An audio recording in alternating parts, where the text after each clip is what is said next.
Hello everyone. About 70% of the friends who watch my videos are not subscribed, and I would be very happy if you did. I know many of you use these videos to fall asleep, so before you drift off, I'd love it if you could leave a comment letting me know where you're listening from around the world. Story 1. The idea of renting a cabin far from the noise of the city had sounded perfect. Look, I wanted to escape for a weekend, disconnect from work emails, and just breathe in the forest air. The rental was in a remote area, surrounded by tall pines and a quiet lake nearby. But when I arrived late in the afternoon, the sun was dipping low, casting long shadows across the porch. The cabin looked rustic, but inviting, exactly what I had imagined for a peaceful retreat. I pushed open the door and stepped inside, the scent of aged wood and faint mustiness filling the air. The floorboards creaked softly beneath my feet as I explored the small living room and kitchen area. Light filtered in through the windows, casting a warm glow over the simple furnishings. I dropped my bags and decided to settle in, but something caught my eye on the floor near the bedroom door. There were deep scratches in the wooden floor, long claw-like marks that seemed out of place. At first, I thought it might have been from some old furniture dragging or maybe animals living nearby. But the marks looked fresh and unnerving, almost like someone or something had tried to claw its way across the wood.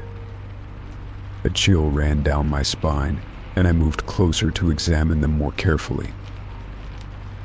Curiosity mixed with unease as I opened the bedroom door. The room was small and sparsely furnished with a bed, a dresser, and a nightstand. But when I looked under the bed, my heart nearly stopped. There were heavy metal chains lying coiled in the shadows, rusted and worn but still solid. The sight was jarring and completely unexpected in such a peaceful setting. I hesitated before reaching out to touch the chains, wondering why they would be there at all. My mind raced with possibilities, none of them comforting.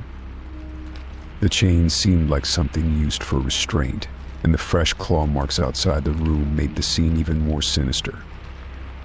I backed away slowly and closed the bedroom door, trying to shake off the uneasy feeling creeping through me. Deciding to distract myself, I went back to the living room and poured a cup of tea. I tried to focus on the quiet sounds of the forest outside, the rustling leaves and distant bird calls. The warmth of the tea helped calm my nerves, but my thoughts kept drifting back to the chains and claw marks. It felt as if the cabin was hiding secrets beneath its wooden walls.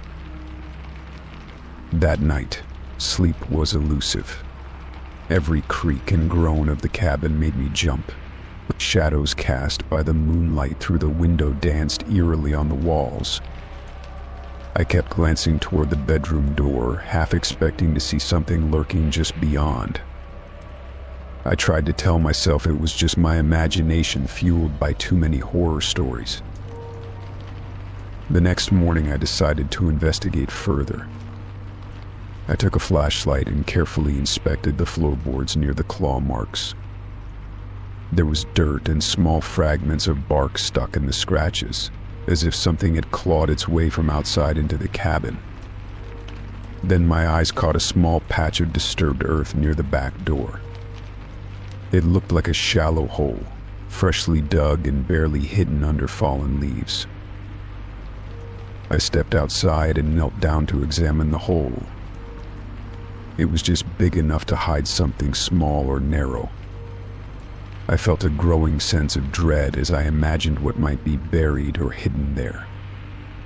I looked around the forest edge, searching for any signs of movement or tracks, but everything seemed still and quiet. The cabin's isolation felt less comforting and more threatening. Returning inside, I went back to the bedroom and decided to inspect under the bed again. This time I grabbed one of the chains and lifted it carefully. The metal was cold and heavy in my hand. I noticed old stains and splinters of wood stuck to the links. The chains had clearly been there a long time, but someone had used them recently. The thought that someone might have been restrained here made my skin crawl. I took out my phone to call the rental agency, wanting to ask about the chains and claw marks. There was no answer. I left a message explaining my concerns and waited for a call back. Meanwhile, I tried to distract myself by walking around the nearby lake, hoping the fresh air would clear my mind. But the calm water reflected back only more questions. When I returned to the cabin in the early evening, the sun was setting behind the trees, and a thick fog was beginning to rise. The atmosphere had shifted. The forest seemed darker, more secretive. I noticed footprints near the porch, fresh and oddly shaped, like claws had pressed into the soil. The hairs on the back of my neck stood up as I realized I was not alone.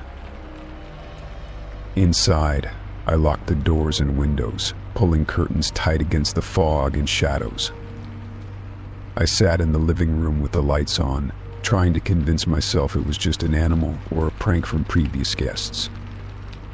Yet the claw marks, the chains, and the strange footprints told a different story. Something had happened here, something I did not understand but could feel deeply. Later that night, the cabin felt alive with sounds. Soft tapping on the walls, scraping noises from the floor, and low murmurs that I could not explain. I held my breath and stayed still, trying not to panic. The chains under the bed seemed to weigh heavier in my mind as I realized this place held more than just the memory of someone's stay. It held shadows. I decided I would not stay another night. The peaceful weekend I had imagined was shattered by the unsettling truths beneath the surface. I packed my bags quietly in the early hours before dawn, wanting to leave without attracting attention. But as I stepped outside into the cool morning air, the first light of day softened the woods, making the nightmare seem distant and unreal. Driving away, I glanced back once at the cabin disappearing behind the trees. Despite the unease, I felt relief flooding through me. The chains and claw marks would remain mysteries, but I knew I was safe now. The forest reclaimed its silence, and the cabin stood waiting for the next visitor, its secrets locked away beneath the surface. I promised myself to listen to that quiet warning inside and never return. Story 2. I was at a lively party, the kind where the music pulses through the walls and conversations overlap in a cheerful hum. People I barely knew were mingling, laughing, and sharing stories as the evening stretched on. I was trying to relax and enjoy the night, soaking in the atmosphere but also staying cautious as I always do in large gatherings. Then someone approached me with a confident smile, starting a conversation that at first seemed perfectly ordinary. We exchanged names and talked about small things, the music, the food, and the neighborhood where I lived. The person seemed charming, easy to talk to, and full of jokes. I was beginning to think this might be one of those rare nights where a casual chat could turn into a meaningful connection. Then, without warning, the tone shifted in a way that made me freeze inside. Suddenly, the person leaned in closer, and with a smirk, recited my full address aloud. The words rolled off their tongue like it was some kind of joke or a magic trick, but to me it was anything but funny.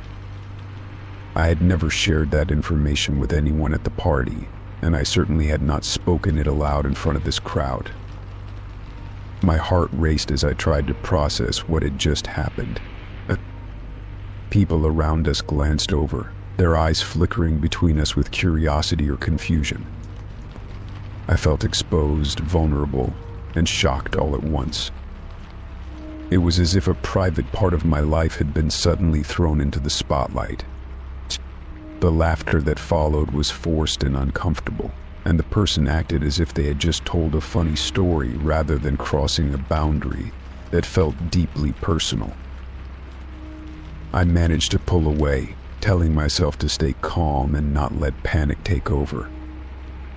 I was in a public place, surrounded by strangers, and I had no idea how this person had come to know where I lived. I tried to make light of the situation, laughing nervously and changing the subject, but the weight of the moment lingered like a shadow. It was a moment that had shattered my sense of safety in the most unexpected way. As the night went on, I found myself watching the person from a distance. They mingled freely, oblivious or uncaring about the discomfort they had caused me. I thought about how easily someone could take that knowledge and use it to invade my life. The thought made me want to disappear into the crowd or leave the party altogether. But I stayed, trying to remind myself that I was surrounded by others and that nothing bad had happened yet. When I finally left the party, my mind was restless and full of questions. How had this person learned my address? Did they follow me here? Was this some kind of threat disguised as a joke? I felt the need to be vigilant, checking over my shoulder as I walked to my car. My sense of security was cracked, and it was hard to shake the feeling that something was off. At home, I locked every door and window before sitting down to try and calm my racing thoughts. I realized I needed to take action to protect myself, but I was unsure where to start. Changing locks or installing cameras crossed my mind, but I also thought about reaching out for help. It was the first time in a long while that I truly felt afraid in my own space. I decided to call a trusted friend, someone I could confide in without judgment. Hearing a calm voice on the other end of the line helped a little, reminding me that I was not alone. We talked about what had happened and brainstormed ways to stay safe. It was reassuring to have someone who cared and who could offer practical advice. The next day, I took steps to increase my home security. I installed better locks and set up motion-sensitive lights outside. I also changed my phone number and started being more cautious about what I shared online. It was a lot to handle, but it gave me back some control. I realized that protecting my privacy was something I needed to be proactive about, especially in a world where information travels fast and can be misused. Weeks passed and the memory of that party still lingered, but the fear slowly started to fade. I became more aware of my surroundings and more assertive in setting boundaries with new people. The experience taught me a harsh lesson about trust and the importance of vigilance. I still enjoyed going out, but I carried a new sense of caution with me. One evening, as I sat quietly at home, I reflected on how that night had changed me. I understood that some people might not respect privacy or boundaries, but I also realized that I was stronger than the fear they tried to instill. I had taken steps to protect myself and had reached out for support. In a way, that moment of vulnerability had led me to reclaim my safety and confidence. I also learned the value of listening to my instincts. The uneasy feeling I had during the party was a signal, and I was grateful I had acted on it. Life could be unpredictable, but I could face those challenges with awareness and strength. The person who recited my address was just a part of my past now, a reminder to stay careful but not to live in fear. In time, the incident became a story I could tell without feeling the same anxiety. It was a chapter of my life that showed me how important it is to protect my space and to trust my own judgment. I knew I would always be cautious, but I also knew I could move forward without letting fear define me. That night at the party was a turning point, and I chose to let it make me wiser and more resilient.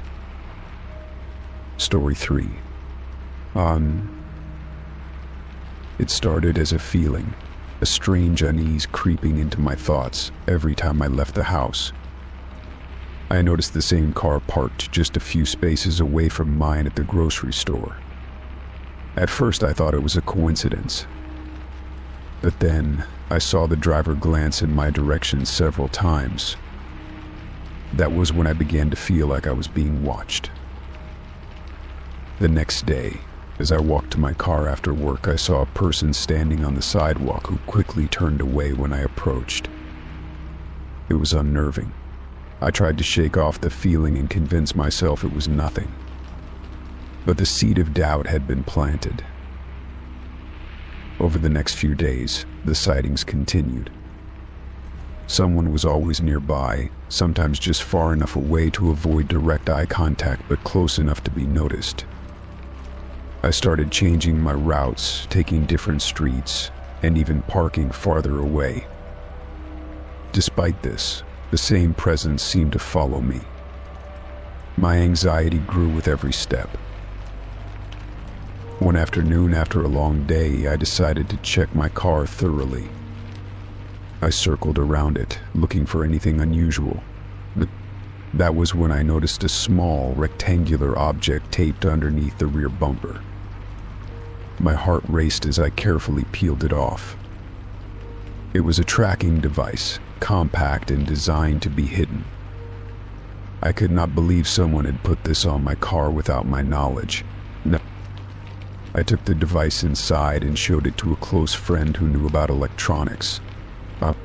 They confirmed it was indeed a tracker and told me it was used to monitor movements without detection. The realization sent a chill down my spine. Someone had been following me, tracking my every move. I thought about who could be behind this. Was it someone I knew or a stranger? The fear of not knowing was almost worse than the device itself. I called the local police to report the situation. They listened carefully and promised to investigate. For the first time in days, I felt a small glimmer of hope. The officers came to my house to examine the device and take statements. They told me that this kind of tracking was becoming more common and warned me to be cautious. They also advised me to keep records of any suspicious activity and to alert them immediately if I saw anything unusual. I thanked them and felt reassured by their presence. In the days that followed, I changed my routines completely. I avoided places I normally visited and stayed in touch with friends and family more often. I also installed additional security cameras at home and kept my phone charged and close at all times. It was exhausting, but necessary. I refused to be a victim. One evening, I received a call from the police. They had found similar devices linked to a local group known for harassment and stalking, but they said they were tracking down the suspects and would keep me updated. I felt a mix of relief and continued caution. The nightmare was far from over, but action was being taken.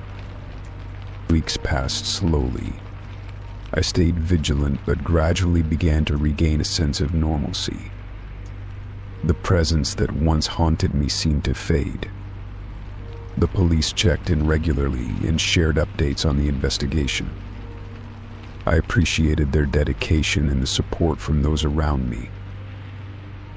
Eventually, the police arrested the individuals responsible. They had been targeting several people in the area for reasons that still did not make sense to me. The thought that my life had been invaded in such a way was terrifying. Yet knowing they were caught brought a deep sense of closure. I started to heal from the fear that had gripped me. I made peace with the experience by focusing on the people who cared about me. I realized how important it was to trust my instincts and to speak up when something felt wrong. That strength helped me move forward. Looking back, I see how fragile our sense of safety can be. Technology can be used to harm as easily as it can help. But it also showed me the power of community and resilience. I was not alone, even when I felt most vulnerable. Now, when I get into my car, I do so with awareness but without fear. I check under it regularly, a small habit that gives me control. I live with caution, but also with courage. I learned that even in the darkest moments, it is possible to reclaim your peace. The tracking device was more than just a tool of surveillance.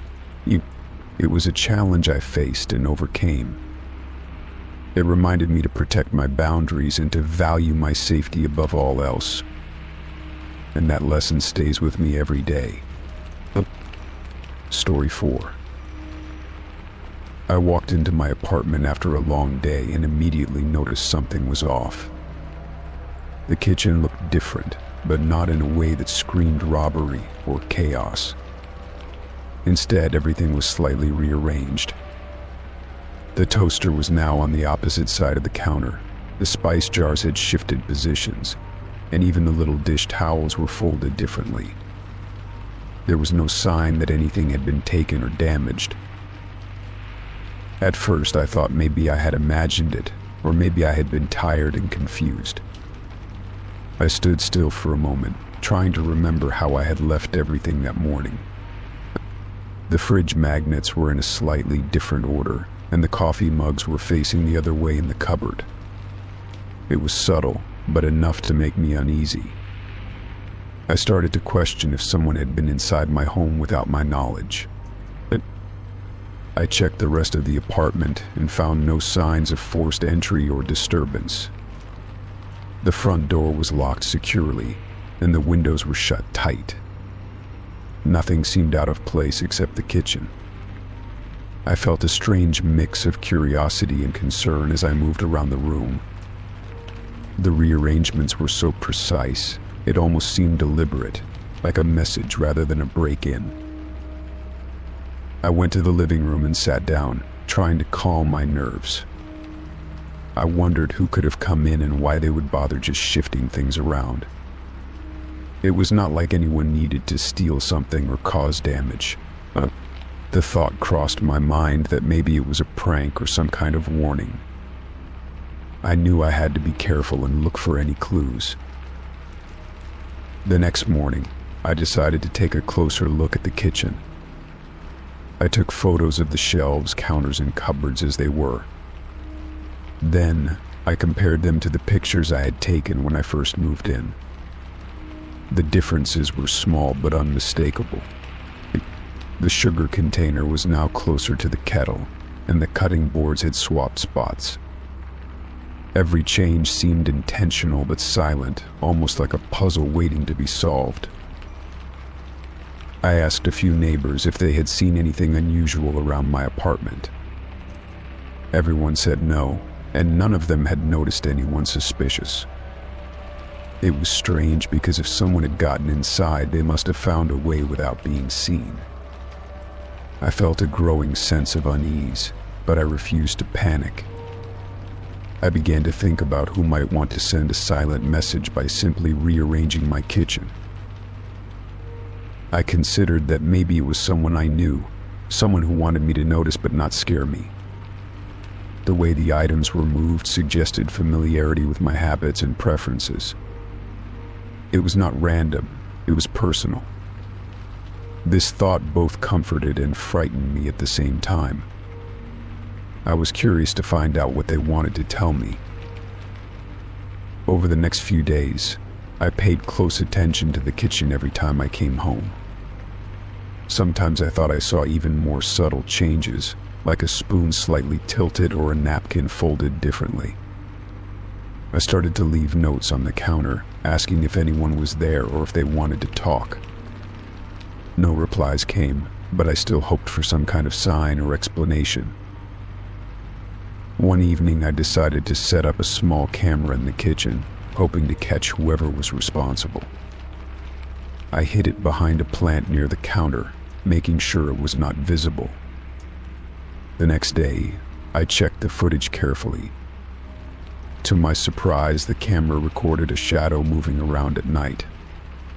It was hard to see clearly, but the shape was definitely human. I showed the video to a friend who helped me analyze it. We agreed the figure was cautious and slow, moving carefully to avoid making noise. Whoever it was, they seemed to respect my space and belongings. It was strange but also reassuring in a way. The person was not there to harm me or steal anything. They only wanted to be noticed. I thought about confronting whoever was in my apartment, but I hesitated. What if they had a reason that I could understand? What if they needed help or had a message for me that I could decode?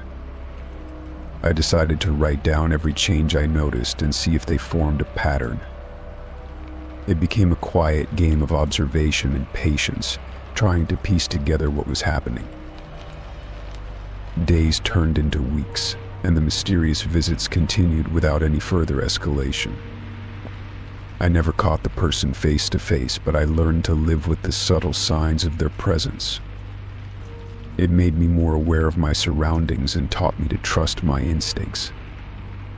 The kitchen became a place of silent communication between me and the unknown visitor. Then one afternoon, I found a small folded note carefully placed on the counter where the sugar usually sat.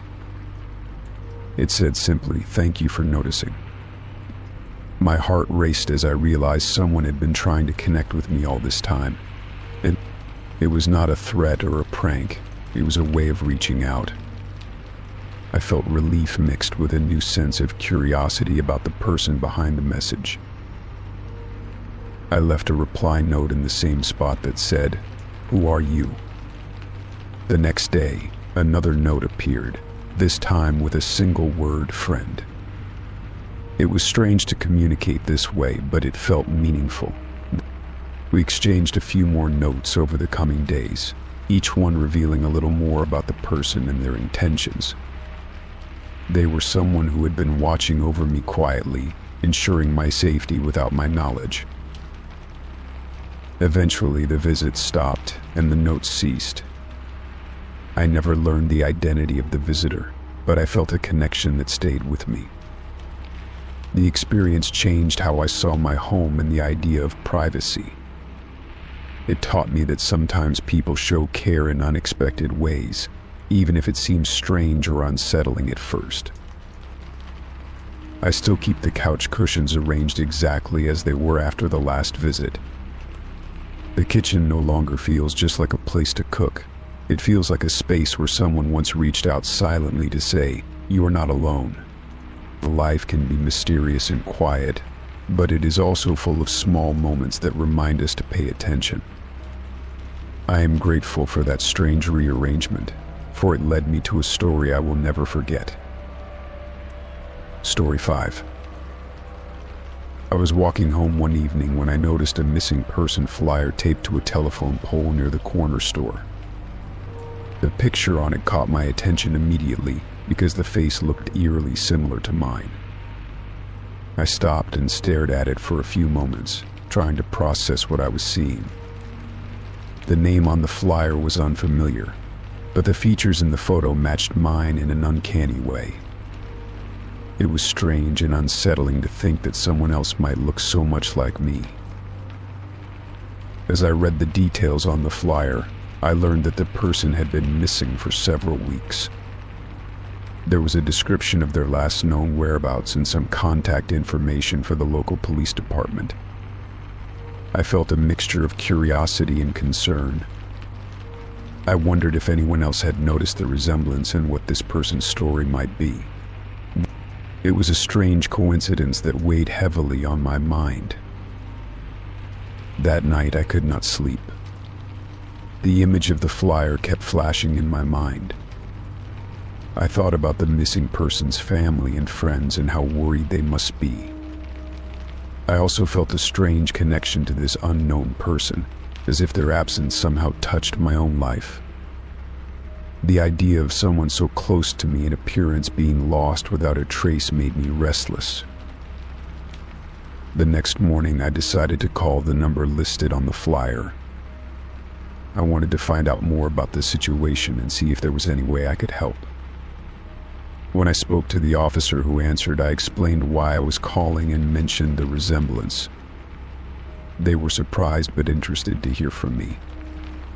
The officer told me that sometimes missing persons cases included people who looked similar to others, which occasionally caused confusion.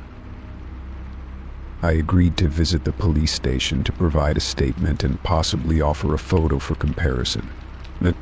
When I arrived, the officers showed me pictures of the missing person from various angles. The resemblance was undeniable, but there were small differences that set us apart. The officer explained that these cases were delicate, and any information I had might help in their investigation. I felt a responsibility to cooperate, hoping it might bring clarity or closure.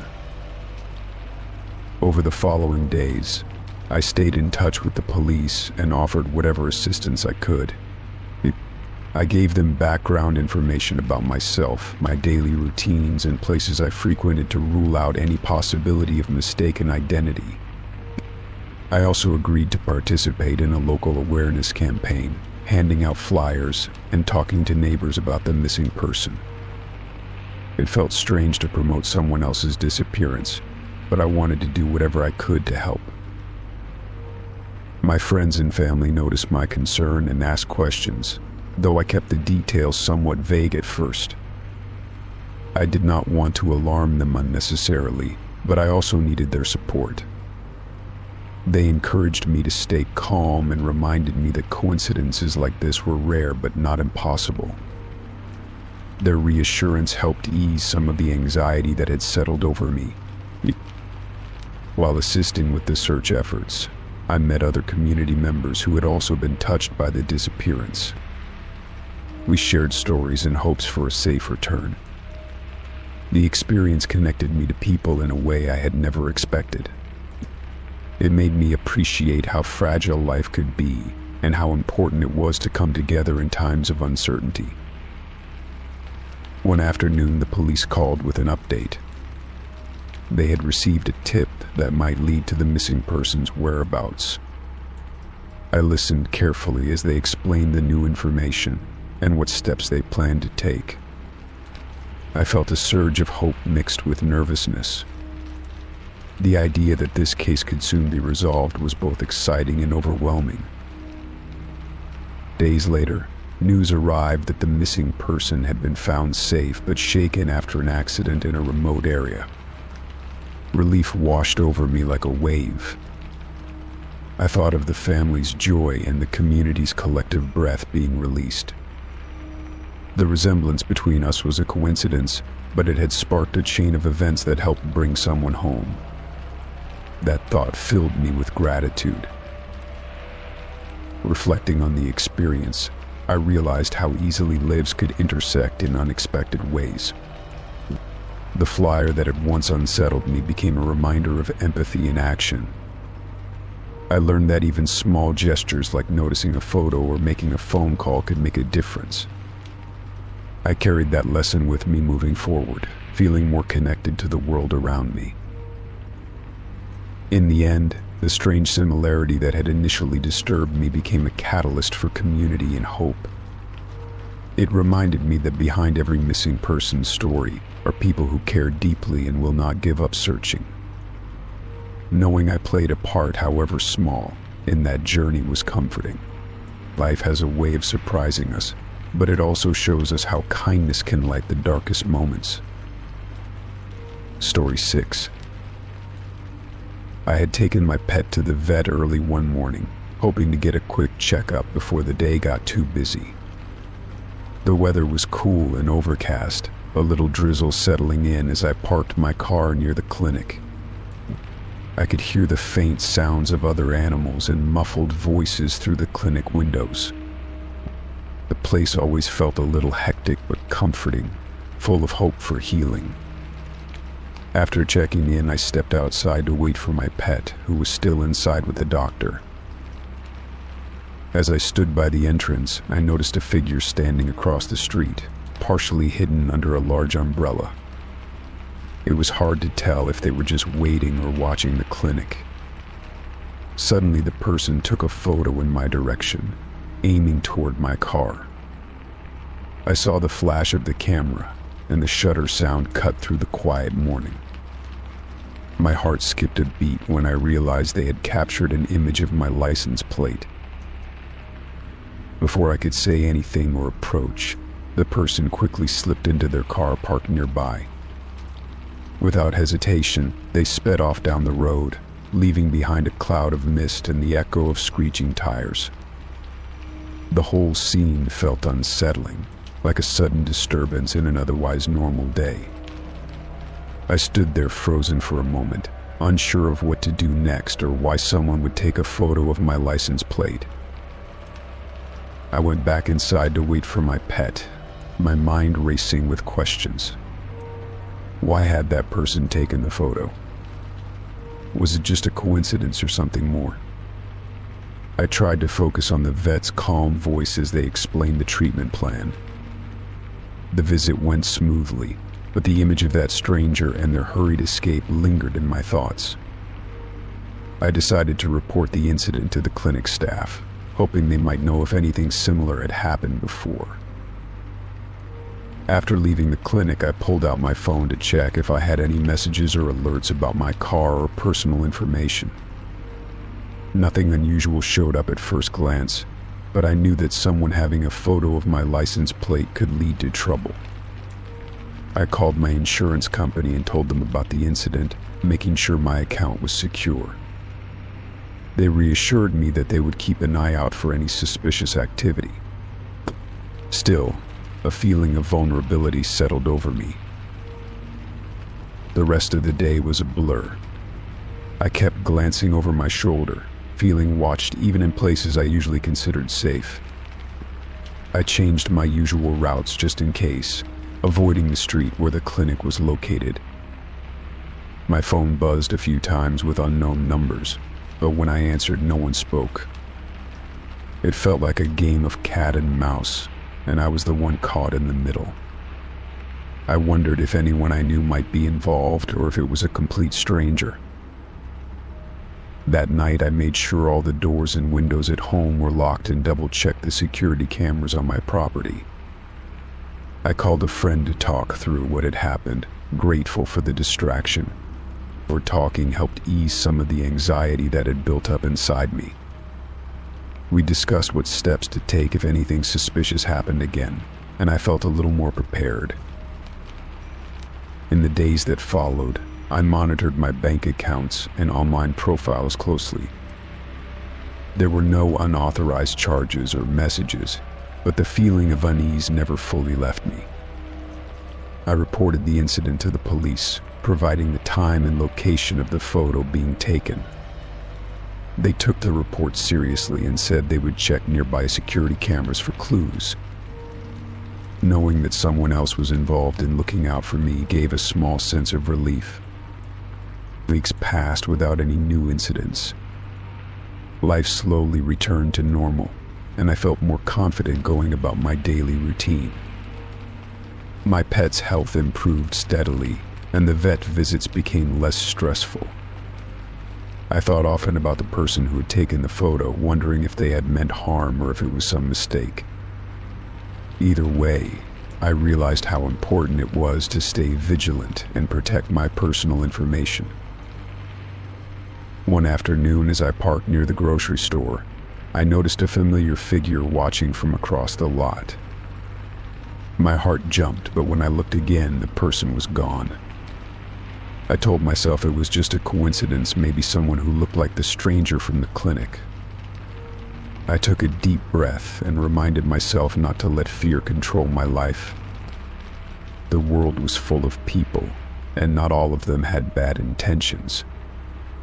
I shared my story with neighbors and friends, hoping to raise awareness about protecting personal information in public places.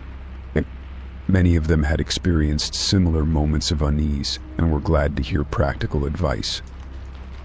We talked about the importance of security cameras, reporting suspicious behavior, and being aware of our surroundings.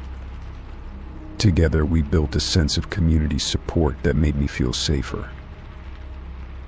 Months later, I learned that the police had found the car involved in the incident near the clinic. The driver had no prior record but was questioned about the photo. Authorities believed it was related to a local investigation but did not share details. I was relieved to hear that the situation might be resolved and that I was not the target of something more serious. The uncertainty began to fade, In the end, the experience taught me to trust my instincts and take action when something feels wrong. I realized that even small moments, like a photo of a license plate, could have significant consequences. I kept my pet close and continued regular vet visits, appreciating the comfort of routine. Life was unpredictable, but I felt stronger knowing I could face challenges with courage and care. The sticky note incident stayed with me as a reminder that kindness and vigilance often go hand in hand. I held on to that lesson as I moved forward, grateful for the safety I worked to create. The world could be uncertain, but I chose to focus on the good and protect what mattered most. The photo taken that day was just one piece of a larger story, one where I took control and found peace in the aftermath. Story 7. I started dating someone new after a long time of being alone. The connection felt natural and comfortable, like a fresh chapter in my life. We talked almost every day, sharing little details and building trust slowly. Everything seemed perfect on the surface, and I was excited about where this might go. The person was kind, attentive, and seemed genuinely interested in getting to know me. One evening, out of the blue, they sent me a message with a photo attached. I opened it, expecting maybe a snapshot of a place they liked or a memory they wanted to share. Instead, it was a clear picture of my bedroom. The room was exactly as it was before we met, with all my furniture and personal items in the same places. I stared at the photo, my heart skipping a beat, confused and alarmed. I quickly asked how they got the photo and why they were sending it to me. The reply was vague and unsettling. They said they just wanted to share something personal, but the words felt empty. I felt a creeping sense of unease settle in my chest. This was not normal, and I wondered if I was missing something important about this person. My mind raced with possibilities. Had they been to my home without telling me? Had they been watching me? The thoughts sent chills down my spine. I checked my locks and security system to make sure everything was still secure. Nothing seemed out of place, but the feeling of being watched lingered. I decided to confront the person directly. I asked if they had been inside my home or had anyone take the picture for them. The response was defensive, denying any wrongdoing. But the damage was done. Trust, once broken or questioned, is hard to repair. I felt vulnerable, as if my privacy had been invaded. Over the next few days, I noticed small changes. My phone sometimes acted strangely, apps opening on their own or messages disappearing. I started checking my surroundings more carefully, feeling like someone might be lurking nearby. The sense of safety I once had in my own space was gone. I realized how much this affected my peace of mind. I spoke to a friend about what was happening. They suggested I consider changing my locks and maybe even installing cameras inside the house. I took their advice seriously and took steps to protect myself. I felt empowered by taking control, but also frustrated that I had to.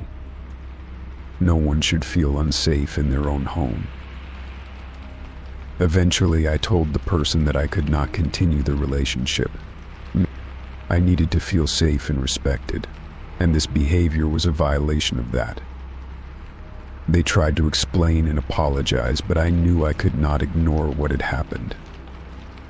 It was time to put myself first and walk away. The decision was hard but necessary. After ending contact, I focused on healing and regaining my sense of security.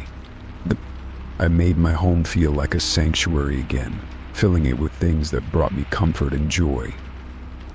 I spent more time with supportive friends and engaged in activities that lifted my spirit. Slowly, the fear and anxiety began to fade. Looking back, I learned how important boundaries and trust are in any relationship. Red flags may appear subtly, but they should never be ignored. It taught me to listen to my instincts and protect my personal space fiercely. I also learned that it is okay to walk away from something that no longer feels safe. Now, I am more cautious but hopeful about the future. I still believe in connection and love, but I value my peace of mind above all. The experience made me stronger and more aware of what I deserve. I am ready to move forward with open eyes and a guarded heart.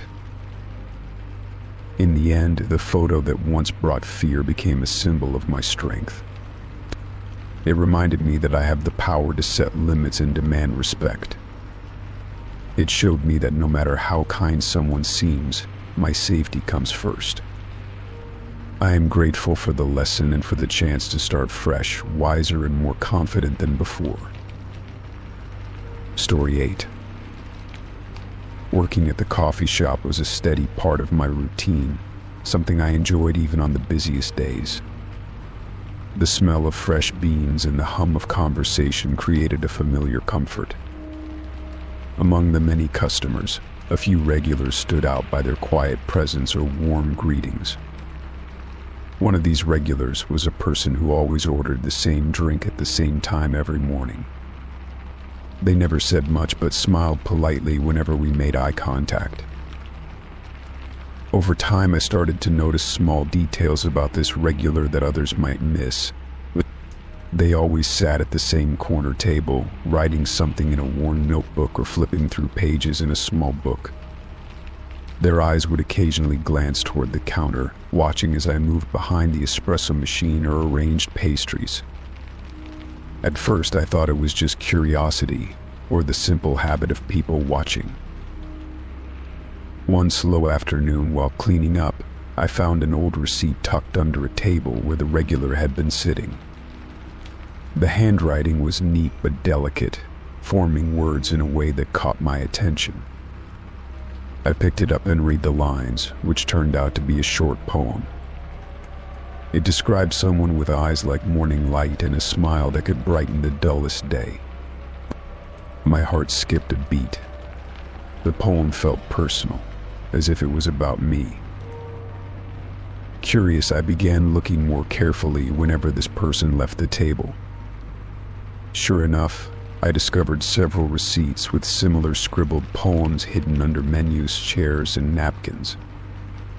Each one was a little different, but all seemed to celebrate small things about me: how I poured coffee with care, how my laughter echoed softly through the shop, how I moved with gentle confidence. I kept these receipts secret, afraid to confront the mystery but touched by the attention. The idea that someone had been quietly writing poems about me was strange and beautiful all at once. I wondered how long they had been doing it, and why they never spoke directly about their feelings. It seemed like a private ritual, an unspoken admiration expressed through words instead of conversation. I felt a mix of excitement and nervousness. Did they want me to find the poems, or was it just a private act meant only for themselves? One day, the regular approached the counter while I was restocking cups. They handed me a small envelope, their fingers trembling slightly. Inside was a handwritten note inviting me to meet him after the shop closed, to talk about the poems and what they meant.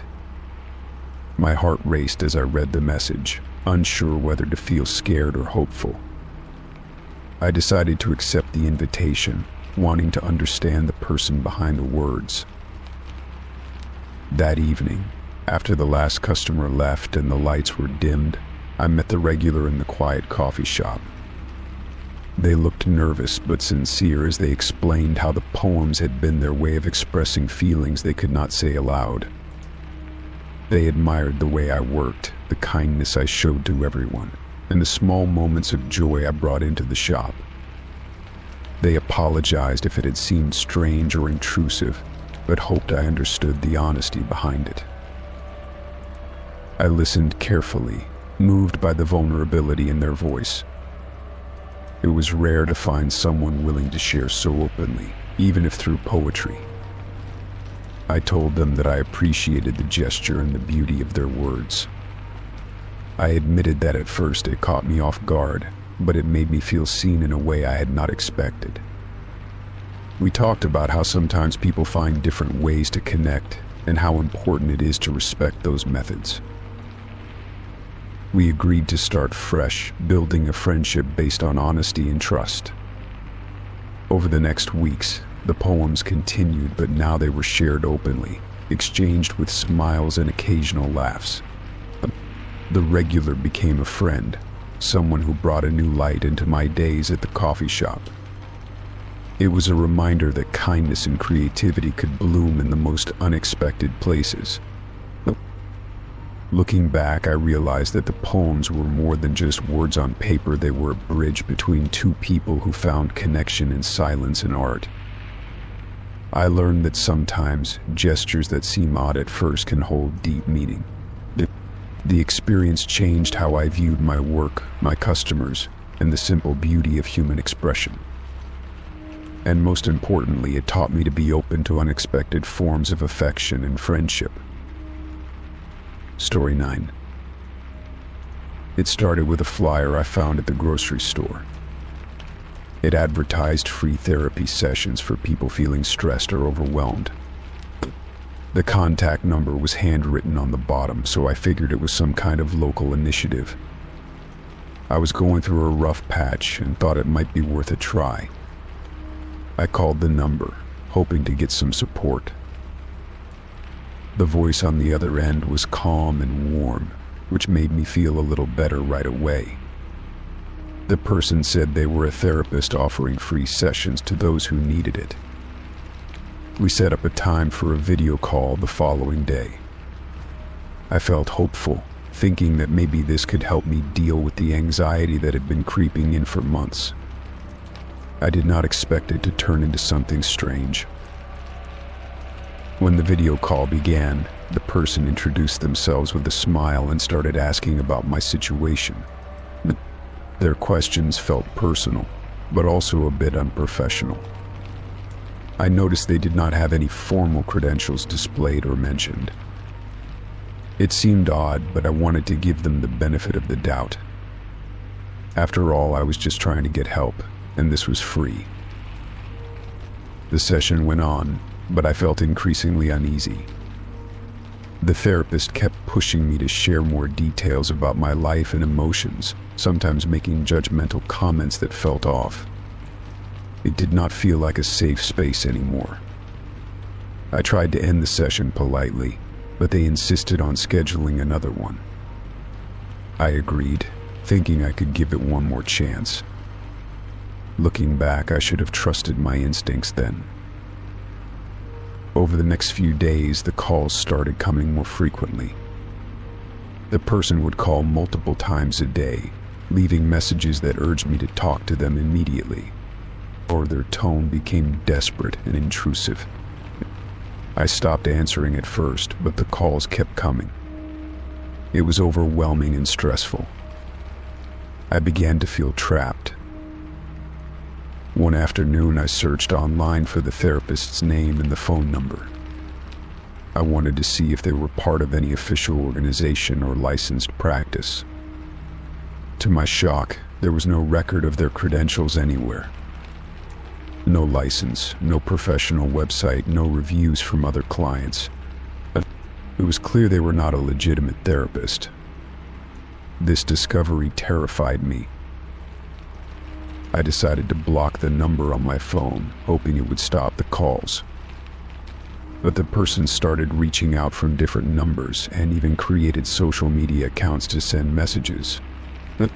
It was like they were obsessed with contacting me. I felt violated and unsafe in my own space. I considered reporting it to the police, but was unsure if they could do anything without physical threats. The constant harassment affected my mental health even more than before. I stopped going out much, afraid of running into someone who might know the person or cause more trouble. I told a few close friends what was happening, and they encouraged me to contact the authorities and seek legal advice. With their support, I gathered all the messages and call logs to prepare a report. When I finally filed a complaint with the local police, they took the matter seriously. They assured me that stalking and harassment were crimes and promised to investigate. It was a relief to have some official help. The officers advised me to keep records and to call 911 immediately if I felt in danger. Knowing I was not alone in this fight helped me regain some control. The harassment slowly decreased after the police intervention. The unknown caller stopped reaching out from new numbers. The calls and messages eventually ceased altogether. It was a long, exhausting process, but I was finally free from the constant intrusion. I began to heal and rebuild my sense of safety. The experience left scars, but it also made me more cautious and aware. I later found a legitimate therapist through a local clinic, someone properly licensed and experienced. The sessions with this professional were different, in every way respectful, supportive, and confidential. I was able to open up without fear, and the help I received was genuine. It was a turning point in my recovery. I learned the importance of trusting my instincts and verifying credentials before accepting help. Looking back, I realized how vulnerable I had been when I first reached out. It was a harsh lesson, but one I am grateful to have learned before things got worse. I now warn others about the dangers of unlicensed practitioners and encourage anyone seeking help to check for proper qualifications. Therapy should be a safe place, not a source of fear. The memory of those persistent calls fades a little each day. I still feel a bit shaken when my phone rings unexpectedly, but I am working on that. But my life is moving forward, filled with hope and positive steps. I am stronger now, knowing I survived that strange and frightening chapter. And most importantly, I found real support when I needed it the most. Story 10. Mass Story 10. I was walking home one evening just as the sun was beginning to set, casting a soft orange glow over the neighborhood. The streets were quiet, and the cool breeze carried the scent of freshly cut grass mixed with the faint smell of barbecue from a nearby house. As I passed by a parked car near the corner, I noticed someone inside. The figure looked like they were sleeping, head resting against the window, eyes closed and breathing slow and steady. At first, I thought nothing of it. People sometimes park their cars and take a quick rest, especially if they have had a long day. But as I walked closer, something seemed off. The way the person's hand was positioned caught my attention. It was holding a phone, but the screen was not facing the person. Instead, it was angled toward the sidewalk and street where I was walking. Curiosity mixed with a growing sense of unease. I slowed my pace and glanced at the phone screen. There was a faint glow, and it was clear that the camera app was open. The person was recording the people who passed by the car. I realized they were pretending to sleep as a way to avoid suspicion while secretly filming everyone around them. I felt a chill run down my spine. It was one thing to see someone resting in their car, but this felt like a breach of privacy. I wondered how long the person had been there and how many others had unknowingly been recorded. The neighborhood was usually safe, and this sudden feeling of being watched was unsettling. As I continued to observe from a safe distance, I saw that the person's eyes would occasionally flicker open, scanning the street before closing again. The fake sleep was a clear disguise, and the way the phone remained positioned showed a deliberate attempt to capture everything on video. It felt like I was in the middle of a hidden surveillance operation. I debated what to do. Should I confront the person or just walk away? I didn't want to cause trouble, but I also felt a responsibility to protect the privacy of those who passed by. The thought of being recorded without my knowledge made me uncomfortable, and I knew others would feel the same. I pulled out my own phone and took a discreet picture of the car and the person inside. I made a mental note of the license plate number and the time. If anything suspicious happened later, I wanted to have evidence. I decided to keep walking but stay alert and aware of my surroundings. Later that evening, I mentioned what I saw to a neighbor who was sitting on their porch. They listened carefully and said they had noticed the same car parked in different spots over the last few days. It seemed like the person was moving around but always using the same method of pretending to sleep while recording people. The news made me even more concerned. The next day, I called the local non-emergency police number to report the situation. I explained what I had seen and provided the license plate and description of the vehicle. The officer on the line assured me they would send someone to check it out and advised me to avoid direct confrontation for my safety. I felt a little better knowing that authorities were involved. Privacy is important, and no one should have to feel watched without their consent. It was strange to think that such a quiet neighborhood had this kind of activity going on unnoticed for so long. I resolved to be more aware of the people around me. A few days later, I noticed the car was gone. The person had moved on, or maybe had been asked to leave by the police. The street felt safer again, and the strange feeling of being watched disappeared.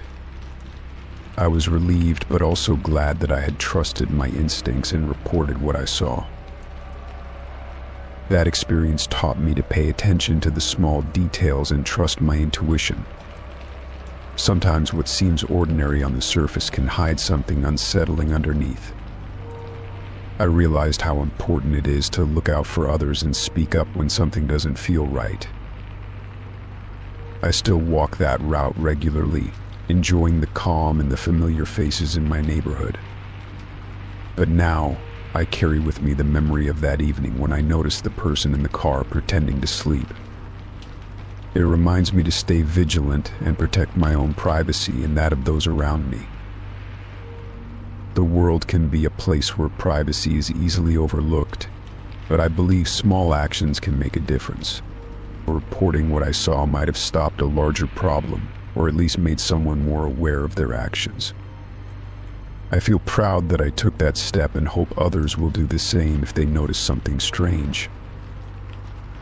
In the end, the situation resolved without harm, and the neighborhood returned to its peaceful routine. But I will never forget the feeling of seeing that person pretending to sleep and secretly recording. It changed how I view my surroundings and deepened my respect for the simple right to walk down a street without being watched. That day was a reminder that vigilance matters. Being aware of what happens around us is not just about safety, but about preserving dignity and trust. I will always carry that lesson with me, and it has made me a little braver in standing up for what feels right.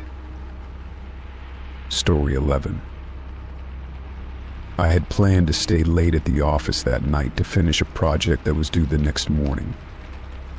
The usual buzz of activity had quieted down, and most of my coworkers had already left for the day. The soft hum of the computers and the distant sound of the cleaning crew moving through the halls were the only noises filling the space. I glanced at the clock on the wall. It was just past 9 p.m. The late hours were not unusual for me, but tonight felt different somehow. After hours of focusing on my work, I stood up to stretch and grabbed a glass of water from the kitchen. When I returned to my desk, something immediately caught my attention. The chair across from me had been moved to face my desk directly. It was an odd detail, one I was sure had not been there when I left for a break. The chair's sudden presence made the space feel smaller, and I could not shake the feeling that I was being watched. I paused for a moment, trying to recall if anyone else had been in my area. The office had been mostly empty, and the last person I saw had gone hours ago. But still, the chair was now facing me, as if someone had planned to sit and stare. The silence around me seemed to deepen, and my heartbeat quickened in response.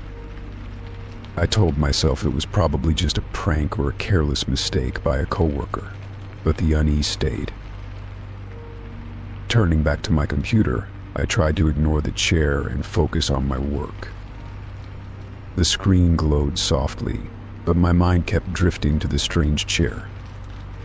I imagined someone sitting there quietly, watching every move I made. The thought made the hairs on the back of my neck stand up.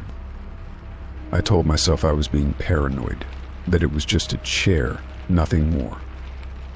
4 minutes passed, but the discomfort grew. I could not concentrate as I kept stealing glances at the chair.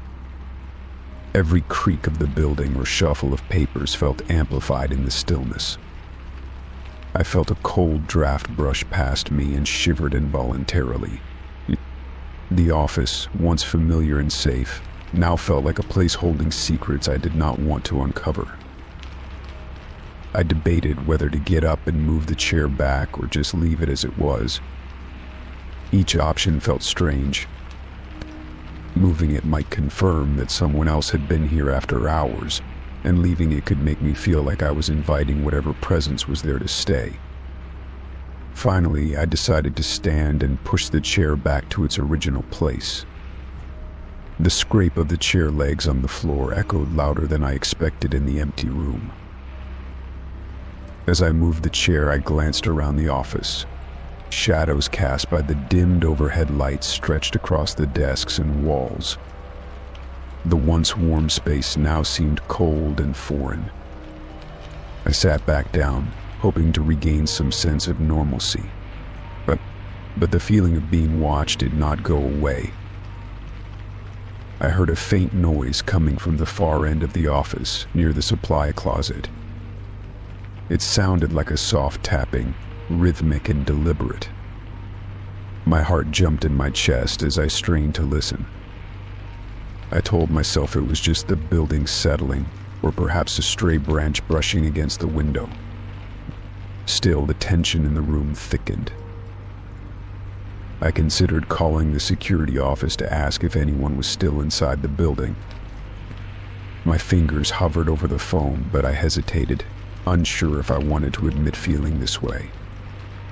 Instead, I took a deep breath and tried to focus on my work again. The words on the screen blurred as my mind raced with imagined scenarios. But suddenly the chair moved again.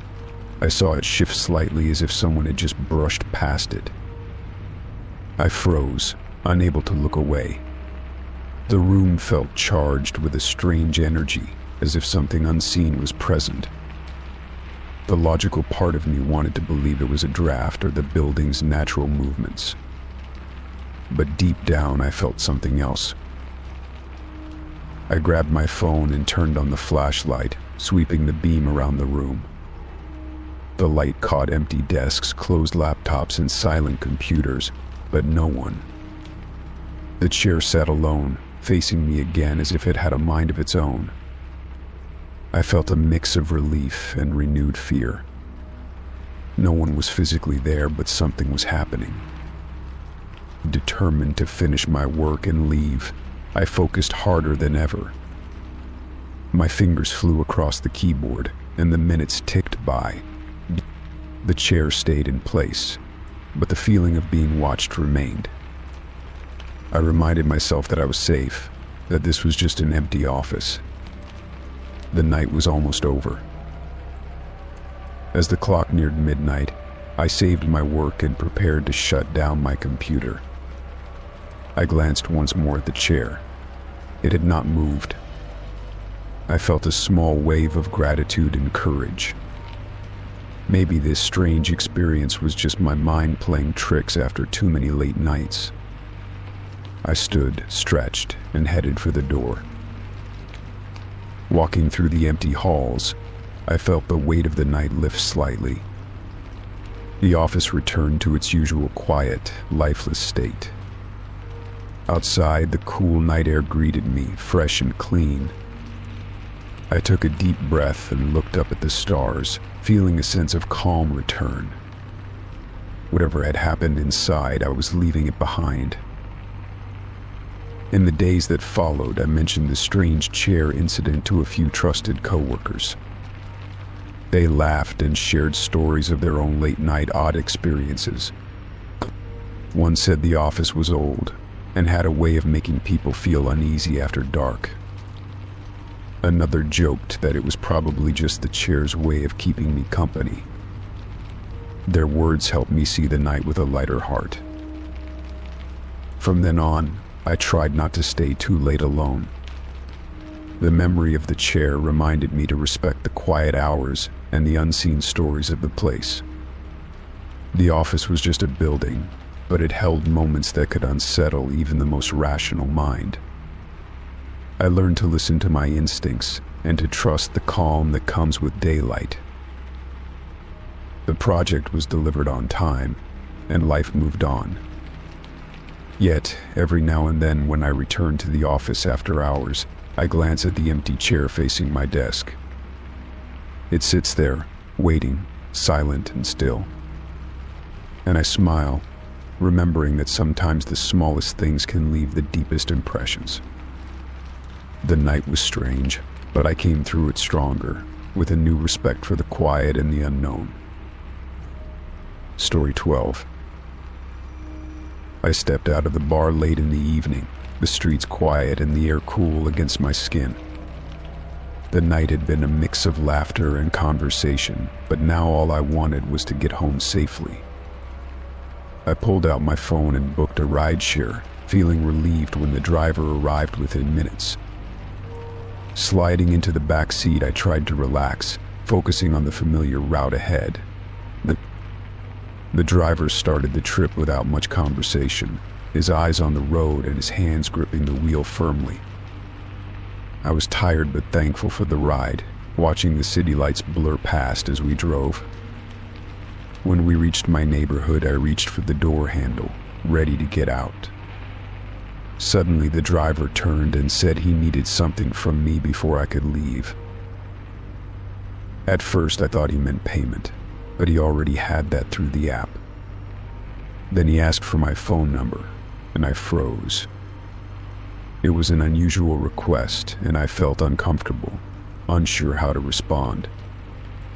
I told him I preferred not to share personal information and asked if he could please let me out. He hesitated, his eyes narrowing slightly as he insisted it was just a simple request. I tried to stay calm, explaining again that I did not want to share my number. The car felt smaller, the space between us filled with tension. I realized this was not just a casual ask, it was something more controlling. Panic started to bubble inside me as I looked for an escape.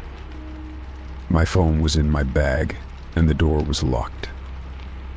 I was trapped in a car with someone who was refusing to respect my boundaries. I kept my voice steady, telling him firmly that I wanted to leave now. Minutes felt like hours as I sat frozen in the seat. The driver's insistence did not waver, and I wondered if anyone outside could hear me if I called for help. I debated whether to push the button on the app to alert support, but worried about escalating the situation. I tried to remember everything I had learned about staying safe in moments like this.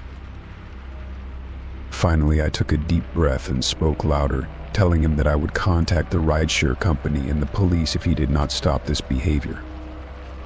That seemed to catch his attention because he loosened his grip on the steering wheel and unlocked the door.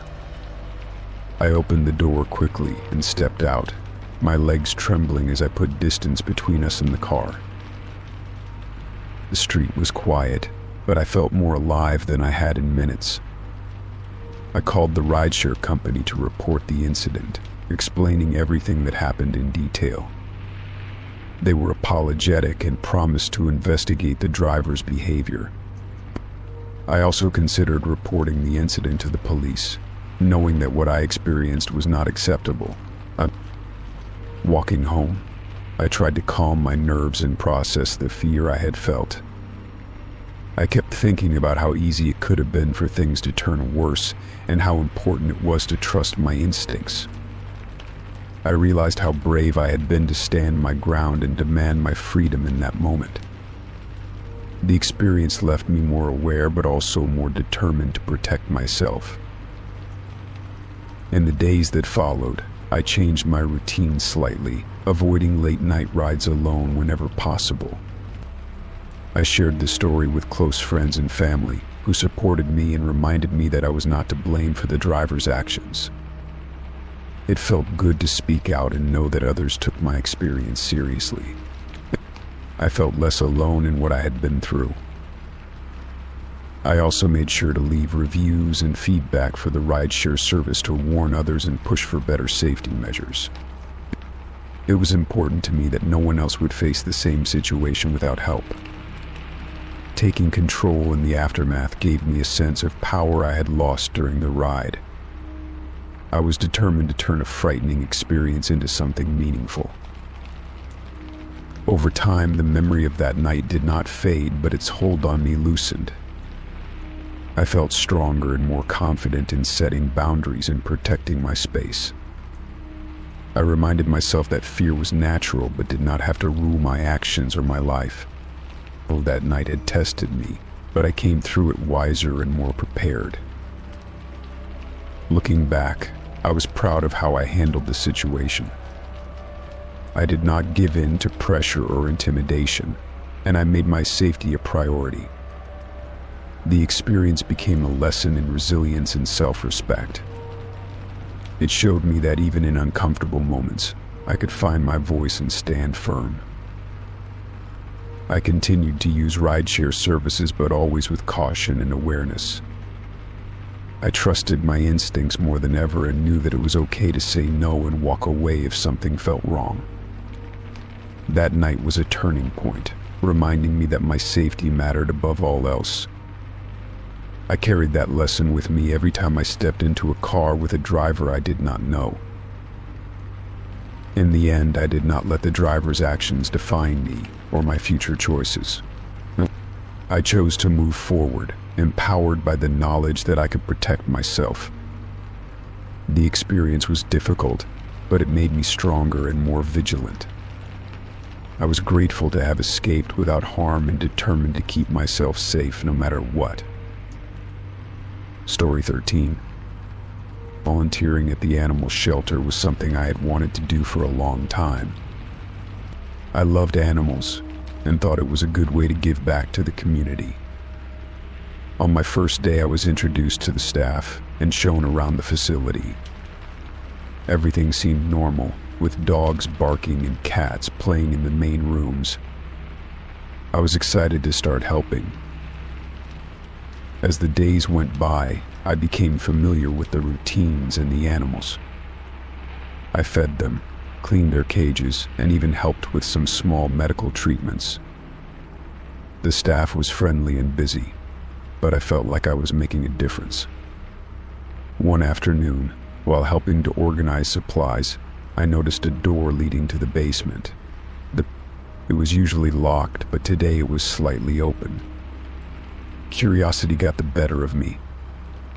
I decided to take a quick look and found myself walking down the stairs into a dimly lit area. The air was cool and smelled faintly of cleaning chemicals. What caught my attention immediately was the row of metal cages lined up against the wall. Unlike the cages upstairs, these had no tags or names on them. They looked old and neglected. My heart started to beat faster. I approached one cage and saw a small, trembling animal inside. It was hard to tell what kind, but it was clearly scared. I called out to the shelter manager, who came down moments later. I asked about the cages and why the animals had no identification. The manager's expression changed and she hesitated before explaining that those cages were for animals awaiting medical testing or quarantine. It was a side of the shelter not usually shown to volunteers. I felt uneasy but tried to understand, The manager reassured me that the animals were being cared for and that the conditions would improve soon. I asked if I could help with those animals as well. She said that only trained staff were allowed in that area due to safety concerns. I left the basement feeling unsettled but determined to learn more. Over the next few weeks, I kept an eye on the basement door. Sometimes I heard soft noises coming from below, like whimpers or scratching. I wondered what the animals were going through. One evening after the shelter closed, I returned to the basement with permission from the manager to clean the area. It was quieter than the rest of the shelter, almost eerie. The cages looked worse than I remembered. As I cleaned, I noticed that some of the animals were smaller and weaker. One cage held a tiny puppy that looked malnourished. I felt a surge of sadness. I reached out to the manager again and asked about their plans for these animals. She said that they were waiting for transfer to specialized facilities. But the wait seemed long. I wanted to do more. I started documenting what I saw, taking notes about the conditions and the animals in the basement. I also spoke with other volunteers and staff to get their perspectives. Some seemed unaware of the basement situation, while others hinted at limited resources and difficult decisions. It was clear that the shelter was struggling to keep up with the number of animals in need. One day I brought my notes to a local animal rights group. They were concerned and promised to help investigate. Together, we contacted the shelter's administration for a meeting. The group wanted transparency and better care for the animals. The shelter agreed to review its policies and improve conditions. It was a small victory, but important. After that, I noticed changes. The basement cages were cleaned more often, and some animals were moved upstairs when possible. New identification tags were created to keep track of every animal's needs and history. The shelter hired more staff to help with medical care and adopted a more open policy with volunteers. I felt hopeful. Volunteering became even more meaningful to me. I saw the impact of speaking up and working together. The animals in the basement were no longer forgotten but cared for with attention and compassion. I was proud to be part of that change. It reminded me why I had started volunteering in the first place. The experience taught me about the realities behind the scenes of animal care. Not everything is easy or perfect, but it is possible to make a difference. I learned to listen, observe, and act when something did not feel right. That courage helped me in the animals I cared for. Now, when I walk through the shelter, I smile at the animals playing in the sunlit rooms. I know that each one has a story and that someone cares about their future. The basement is no longer a place of fear, but one of healing and hope. I continue to volunteer with dedication and love. Looking back, finding those cages was difficult but necessary. It opened my eyes to the challenges shelters face and the importance of advocacy. I am grateful for the chance to help and for the support I received along the way. Together, we made the shelter a safer place for all the animals who depend on it. In the end, I found purpose and strength in volunteering. The animals taught me about resilience and trust. I learned that even small actions can lead to big changes. And that is a lesson I will carry with me always. Story 14. I was at the grocery store on a Saturday afternoon, picking up a few things for the week. The aisles were busy but not overcrowded, with families and couples moving about. As I reached for a box of cereal, I noticed a man nearby, standing a little too close to the shelf. At first, I thought it was a coincidence, but then I caught him glancing my way with a curious look. I moved down the next aisle toward the fresh produce section, and to my surprise, the same man appeared at the other end. He was walking slowly but deliberately, matching my pace almost exactly. Every time I changed direction, he did the same, creating a strange feeling in my chest. I felt my heartbeat speed up as I realized I was being followed. Trying to stay calm, I picked up a few apples and glanced over my shoulder. The man was still there, pretending to browse but clearly watching me. His presence was unsettling, but I did not want to cause a scene or jump to conclusions. I told myself maybe it was just a coincidence or that he was shopping for similar things. I decided to keep an eye on him discreetly as I moved toward the dairy section. He was there again, maintaining a close but not obvious distance. My mind raced with questions about why he might be following me. Was it random or something more sinister? I felt my skin tighten with anxiety but forced myself to act normal. When I reached the bread aisle, I thought about asking an employee for help, but I hesitated. The man had not made any aggressive moves, just a steady, quiet presence. I didn't want to accuse anyone without proof, but I also knew I had to be cautious. I put my phone in my hand, ready to call for help if needed. I slowed my pace and deliberately paused to read the ingredients on a loaf of bread. The man stopped behind me, pretending to examine the shelf as well. I felt trapped, unsure of what to do next. The store was crowded enough that I could not simply run away, but I also knew I could not ignore the situation. I decided to head toward the checkout line, hoping that being around more people would discourage him. As I moved, he followed, never losing sight of me. When I got to the line, I placed my items on the counter and kept my eyes on him. He stopped a few feet away, pretending to browse magazines but clearly waiting. While waiting, I texted a friend quickly, describing the situation and asking them to call me. I tried to keep my voice low and calm when the call connected. Talking to someone made me feel less alone, and I explained what was happening without drawing attention. The man looked over a few times, sensing my alertness. After paying, I walked toward the exit, moving as quickly as I could without seeming panicked. The man followed me all the way to the door. Just as I reached for the handle, I saw a security guard approaching from the other side of the store. I nodded toward the man and the guard immediately intercepted him.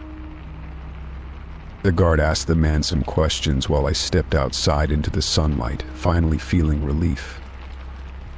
I gave my statement, explaining how I had noticed him following me through the aisles.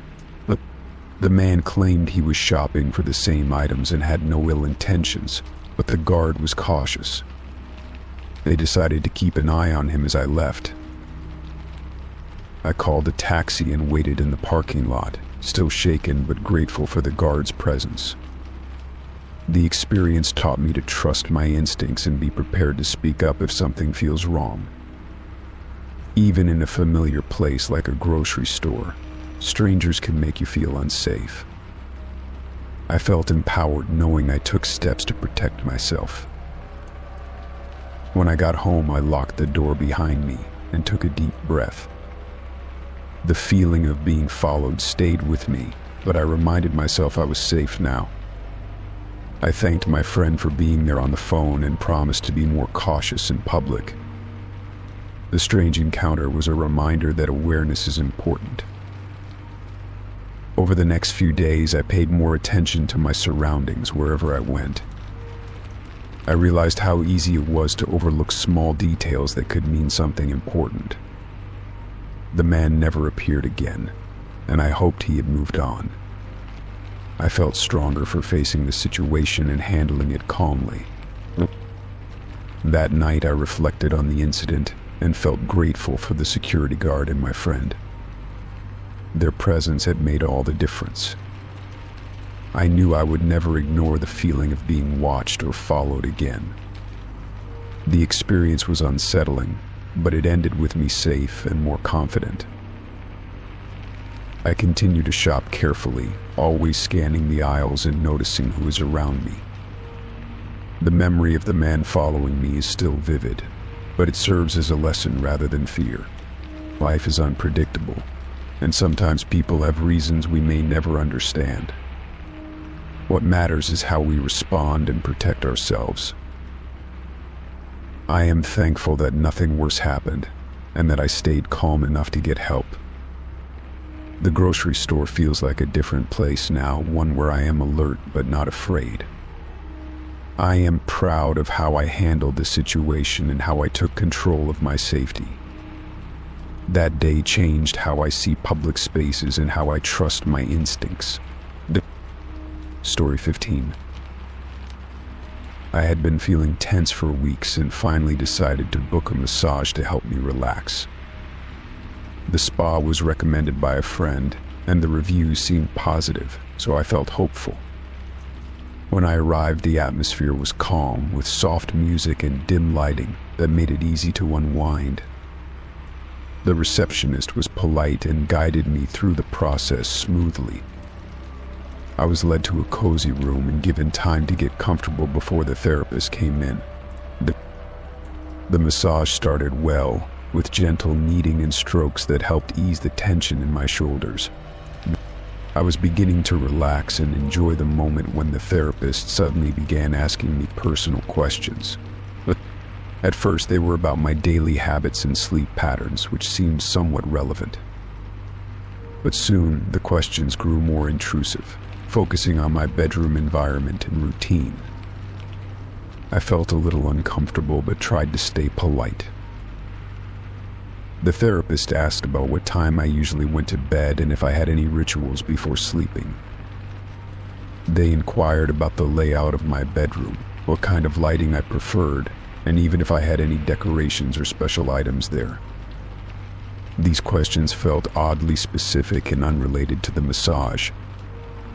I shifted slightly, trying to decide if I should respond or stay quiet. The massage pressure lightened, and the therapist seemed more interested in conversation than treatment. I tried to steer the topic back to the massage by commenting on how the tension in my back was easing. But the questions kept coming, now turning toward my sleeping habits and if I shared my bed with anyone. It was becoming too personal for a professional setting. I began to feel uneasy and wondered if this was normal or a red flag. The spa was well rated, so this behavior caught me off guard. I asked politely if we could focus on the massage because I was there to relax and not to discuss personal matters. The therapist hesitated but continued with the massage, though the atmosphere felt less comfortable. I closed my eyes and took deep breaths, trying to push the awkwardness aside.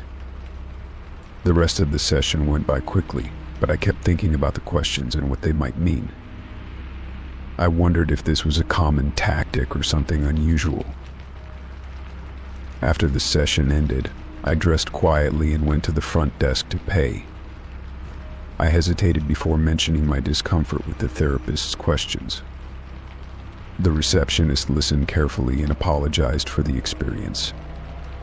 She assured me that my feedback was important and promised to address it with the staff. I appreciated the understanding but still felt shaken by the encounter. On the way home, I reflected on what had happened. I realized how important it was to trust my instincts when something felt off. The massage was meant to be a safe space, and personal boundaries should always be respected. I decided to be more careful when choosing wellness providers in the future and to speak up immediately if I ever felt uncomfortable again. Self-care meant protecting my peace, not just physically but emotionally as well. A few days later, I received a call from the spa manager who wanted to check in about my visit. They thanked me for the feedback and explained they had taken steps to ensure therapists focused on professional care only. It felt good to know my concerns were heard and taken seriously. I felt respected and reassured that the spa valued its clients' comfort and privacy. The call helped restore my confidence in the place. Since then, I have been more mindful about setting boundaries and expressing my needs clearly. When I book appointments, I ask about the therapist's approach and what to expect. I have learned that self-advocacy is part of self-care, and it is okay to say no or stop a service if something does not feel right. This experience, though uncomfortable, made me stronger in standing up for myself.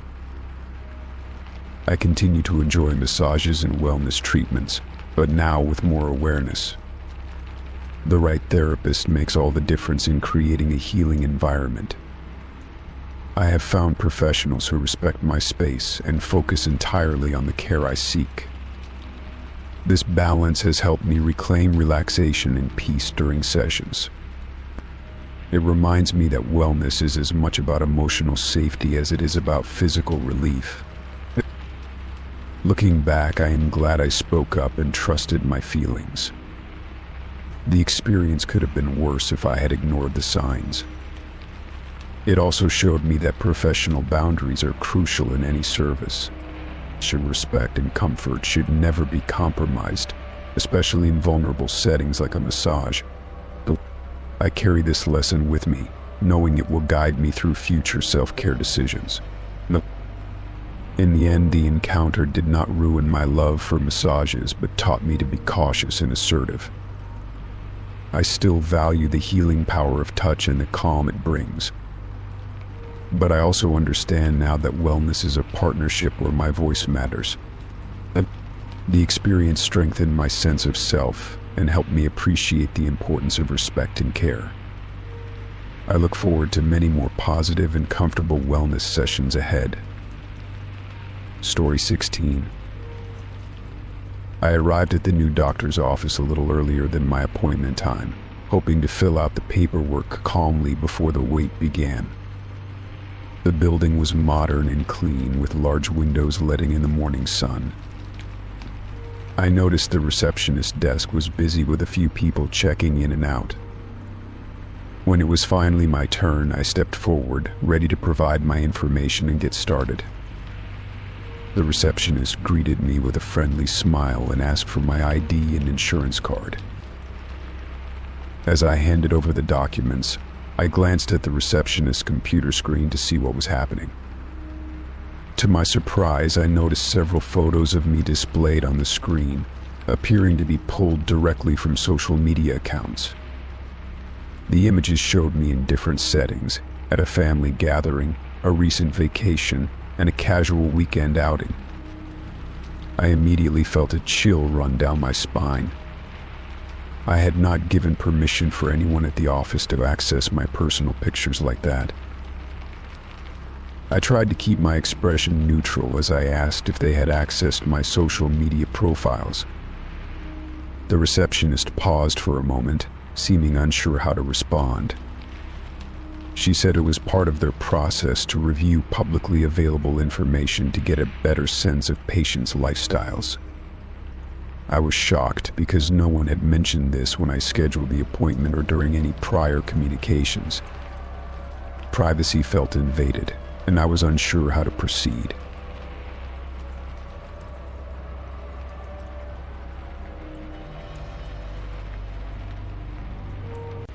Despite feeling uncomfortable, I decided to continue with the appointment. I was hoping the doctor would provide good care, and that this was just an unusual practice at this office. After all, the photos did not contain anything inappropriate, but it was still my personal life on display. I worried about who else might be able to see those images and what they might assume about me from a few pictures. The idea of strangers judging my life through snapshots was unsettling. When the doctor called me in, I tried to focus on the conversation and put the screen incident out of my mind. The doctor was professional, attentive, and thorough in asking about my symptoms and medical history. I appreciated their careful approach, but I could not shake the feeling that my privacy had been compromised. I asked if there was an option to opt out of the social media review, hoping to protect myself in the future. The doctor listened and assured me they would check the policy with the office manager. Back in the waiting room, I took a deep breath and reflected on what had happened. I realized that technology was making it easier for people to access personal information without consent. It felt like an invasion, but also a sign that I needed to be more cautious about my online presence. I wondered if other patients had noticed the same practice, or if it was unique to this office. I decided to look into the clinic's privacy policy and my rights as a patient once I got home. Over the next few days, I researched medical privacy laws and social media policies. I learned that while doctors and their staff could look up publicly available information, they should disclose this to patients up front. Patients had the right to refuse and to expect confidentiality in their medical care. I also discovered ways to adjust my social media settings to limit what was visible to strangers. This gave me a small sense of control in a situation that had felt invasive. I contacted the office to express my concerns and ask about their procedures. The receptionist apologized for not informing me and explained that the social media review was a new trial to help doctors understand patients' lifestyles better. She assured me that they had no intention of sharing the photos outside the office. However, she admitted they had overlooked getting explicit consent from patients. The office manager promised to update their policies and provide clear information going forward. Feeling reassured by the office's response, I made the decision to continue my care there, but with a clearer understanding of what to expect. I set my social media profiles to private to protect my personal life and remained vigilant about the information I shared online. The experience had been a wake-up call about the boundaries between personal and professional spaces. I realized that even well-meaning practices could feel intrusive without proper communication. At my next appointment, the receptionist greeted me warmly and asked if I had any questions about the new privacy policy. I appreciated the transparency and felt more comfortable knowing my rights were being respected. The doctor focused entirely on my health and did not reference any online photos during our visit. It was a relief to return to a more traditional doctor-patient relationship based on trust and respect. Over time, I shared my story with friends and family to raise awareness about privacy issues in healthcare. Many were surprised to learn that social media profiles could be reviewed by medical staff without clear consent. We talked about the importance of speaking up and advocating for our privacy rights. I felt proud to have taken action and helped others understand the importance of protecting their personal information. Reflecting on the experience, I realized that privacy was something I had to actively safeguard, especially in a world where technology made access so easy. I learned to balance being open with friends online while keeping certain parts of my life protected. The new doctor's office had taught me a valuable lesson about boundaries and respect. Even when things felt uncomfortable, I found ways to address the problem and move forward with confidence. In the end, the incident with the receptionist's screen became a turning point for me. It was a reminder that privacy was a right, not a privilege, and that communication was key in any relationship, including medical care. I was grateful to have found a healthcare provider willing to listen and change for the better. The trust between doctor and patient could be rebuilt with honesty and respect, and I felt hopeful about the future. Life was full of surprises, but I was ready to face them with courage and clear boundaries. Story 17. I woke up one morning to the sound of my phone buzzing nonstop on the bedside table. Groggily, I reached over and glanced at the screen. Dozens of text messages had flooded in from an unknown number. Each message was a question, and they all had one thing in common: they were asking about items in my trash. I rubbed my eyes, trying to make sense of it all.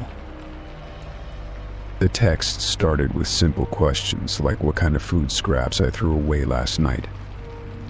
Then they got more specific, asking about the brand of a bottle I discarded and whether I recycled the packaging. I felt a strange mix of confusion and unease. Who would be so interested in my garbage? The whole situation seemed bizarre, almost like a prank or a very odd curiosity. As I scrolled through the messages, the questions became more detailed and personal. They asked if I had thrown away any electronics, what type of paper I used for wrapping food, and even the exact color of a plastic bag in the bin. The person seemed to want a complete inventory of my trash. It was invasive, as if someone was trying to learn everything about my habits without my permission. I decided to reply cautiously, asking who was texting me and why they cared so much about my trash. The response was slow to come, but when it did, it was vague and unsettling. They said they were observing and wanted to understand more about my lifestyle. That made me feel watched, like my private routine was under surveillance. It sent a cold shiver down my spine. I started to think about recent changes in my life. Had I told anyone about my trash schedule? Did someone see me taking out the garbage?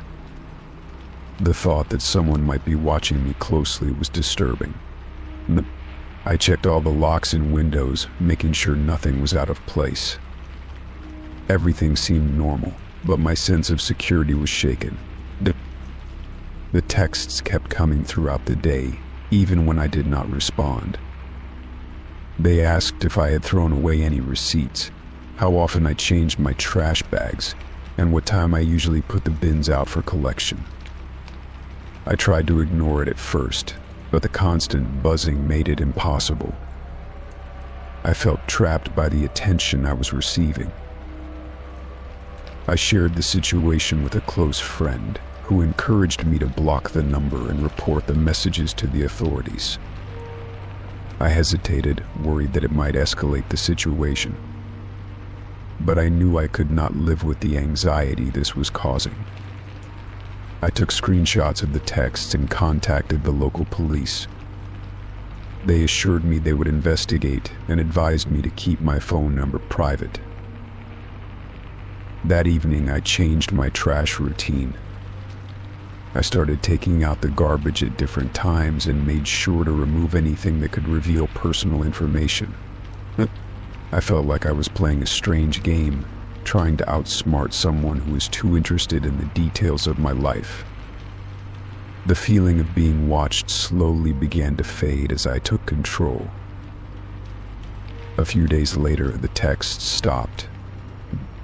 The unknown number disappeared from my phone and peace returned to my daily routine.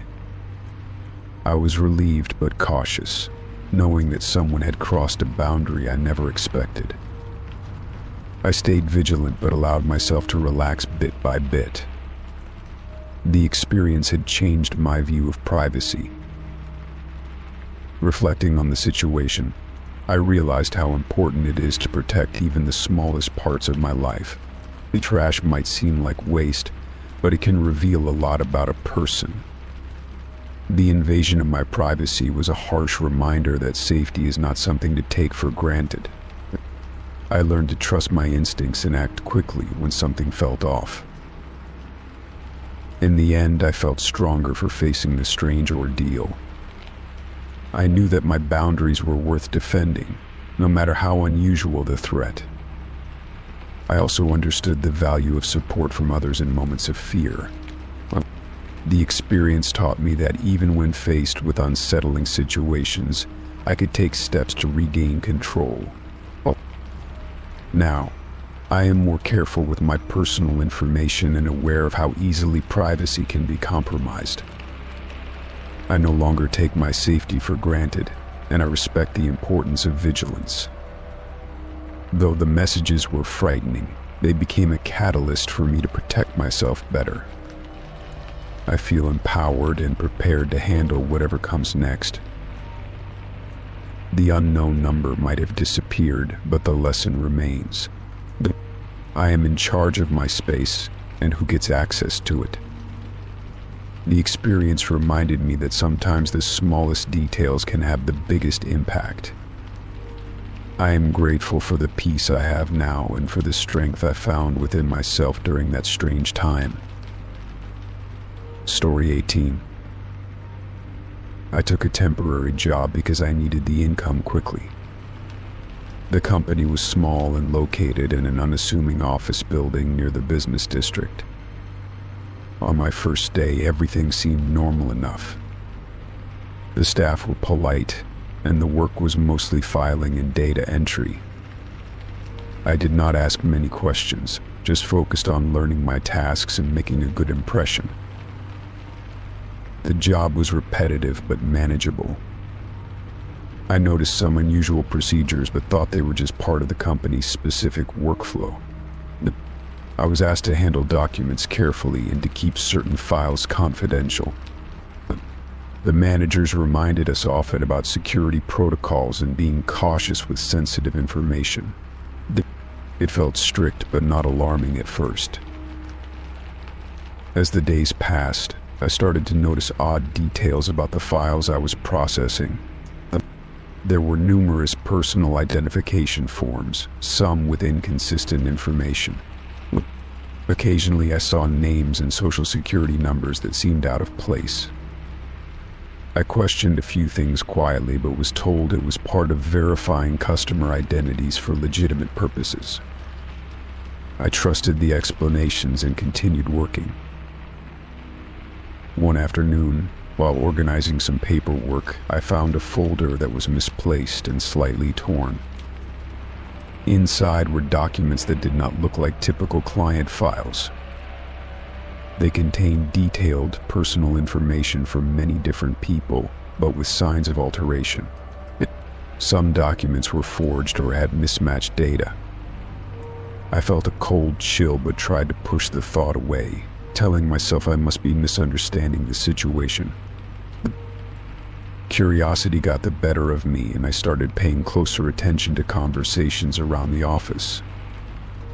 I overheard whispered talks about cleaning up profiles and refreshing identities. My heart pounded as I connected the dots.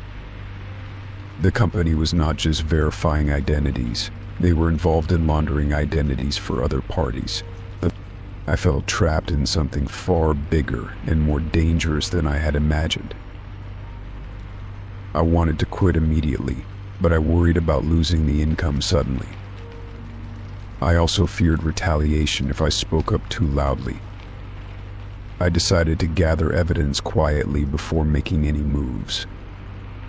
Every day, I took pictures of suspicious documents and saved digital files when I could. It was risky, but I needed proof to protect myself and possibly expose the wrongdoing. Late one evening, I contacted a friend who worked in law enforcement for advice. I explained the situation without revealing too much over the phone. They urged me to be cautious and offered to connect me with someone in the right department. We agreed that I would stay low but continue collecting information carefully. The thought of becoming a whistleblower terrified me, yet I knew it was the right thing to do. In the following weeks, I noticed a change in the office atmosphere. Some employees seemed nervous, and security measures tightened even more. I avoided drawing attention while continuing my discreet investigation. The more I uncovered, the clearer it became that the identity laundering was part of a larger criminal network. People were using fake identities to commit fraud, evade law enforcement, and hide illegal activities. One day, as I was working late, I was confronted by a manager who asked why I was spending so much time on certain files.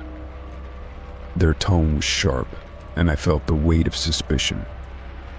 I lied, saying I was just trying to keep up with my workload. I knew it was only a matter of time before they realized I was digging deeper. Fear gripped me, but I stayed calm and careful. Eventually, I handed over all the evidence to the appropriate authorities through my contact. They assured me that they would handle the investigation and keep me safe. It was a relief, but also nerve-wracking not knowing what might happen next. The company was raided within days, and many employees were questioned or arrested. The extent of the operation shocked everyone. After everything settled, I was grateful to be free from that toxic environment. The experience taught me how important it is to trust my instincts and not ignore red flags. I also learned that even temporary jobs can lead to unexpected dangers. While the memory of those weeks still lingers, I am proud that I stood up and did what was right despite the risks. Now I focus on finding work with transparent and ethical companies. The ordeal made me stronger and more cautious, but it did not break my spirit. I know that standing up against wrongdoing, even in small ways, matters.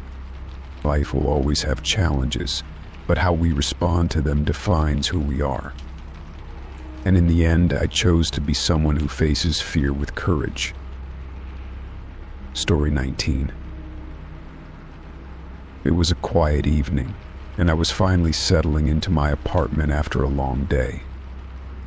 The soft hum of the city outside was comforting, a familiar backdrop to my routine. I was just about to start dinner when I heard a faint voice. At first, I thought it was just someone passing by in the hallway, but then I clearly heard my name whispered right outside my door. I froze for a moment, disbelief washing over me. There was no way anyone knew I lived here. I had never told anyone my exact address, not even close friends. The voice was too close, too deliberate. My heart started pounding as I realized someone was standing just outside my door speaking my name. I tried to stay calm and quiet, hoping it would go away. But the voice repeated my name again, softer this time, almost like a warning. I was too scared to open the door or peek through the peephole. Every instinct told me something was very wrong. I reached for my phone, ready to call 911 if I needed to. For the next few minutes, the hallway was silent, except for the faint footsteps retreating slowly down the hall. I stayed inside, locked the door, and moved to a window to peek outside. The corridor was empty, but my nerves were on edge. I kept looking around, expecting to see someone lurking in the shadows, but there was no one. I sat down and tried to calm myself, thinking about who could have known my name and location. The only people who might have were co-workers, but they all knew only the general area I lived in, not my exact apartment. I had not shared this information on social media or anywhere public. It was unsettling to think someone had tracked me down. That night I barely slept. Every little noise made me jump. I kept imagining that voice outside my door again. I decided I needed to take action the next day to figure out what was going on. Maybe it was a prank, but it did not feel like one. Someone was watching me, and that terrified me.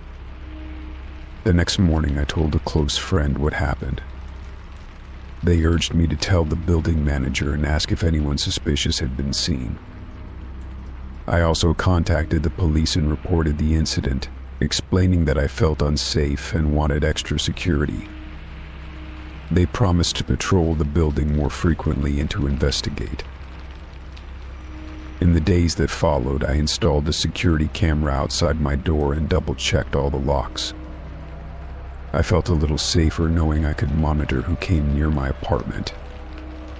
The building management was cooperative and reminded all tenants to be vigilant about strangers.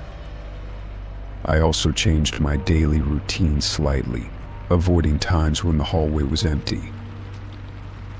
Despite all the precautions, the fear lingered. Every noise outside made me tense up, and I found myself looking over my shoulder constantly. I stopped answering the door unless I knew who was there. It was exhausting to live with that constant worry. But I tried to focus on the positive. At least I was doing something to protect myself. One afternoon, while reviewing the security footage, I noticed a shadow moving just outside my door late at night. The person did not knock or ring the bell, but stood there for a few minutes before leaving quietly. I showed the video to the police, and they increased their patrols even more. They advised me to keep recording and to report anything suspicious immediately. Weeks passed with no further incidents. Slowly, the tension started to ease. I was still cautious, but no longer afraid to be alone in my apartment. I realized that taking control of the situation had made a big difference. I was no longer a helpless target, but someone who was prepared and protected. Eventually, I stopped seeing the shadow in the footage, and the calls from security became less frequent. The person who whispered my name never returned. I felt relief wash over me like a wave. The building felt like home again, safe and quiet, just as it had been before. I learned a lot from that experience about the importance of trusting my instincts and taking threats seriously. It also reminded me to be careful about sharing personal information, even with people I thought I could trust. Most of all, it showed me how strong I could be when faced with fear. Now, whenever I hear a strange noise or an unfamiliar voice, I do not panic as much. I know what to do to keep myself safe. I still check my security camera regularly, but mostly for peace of mind. Life has returned to normal, and I am grateful for that. Looking back, I realize how lucky I was that the situation did not escalate. I know others might not be so fortunate. I hope anyone who ever feels watched or threatened will take action and reach out for help. It is better to be cautious than to ignore the signs. In the end, I reclaimed my home from fear. It is my safe space, and no one else will make me feel otherwise. The voice behind my door was a terrifying mystery, but it did not break me. I am still here, strong and secure in my own space. Story 20. It was a busy afternoon when I first noticed a child standing near the edge of the park. But the sun was warm, and families were scattered across the green grass enjoying the day.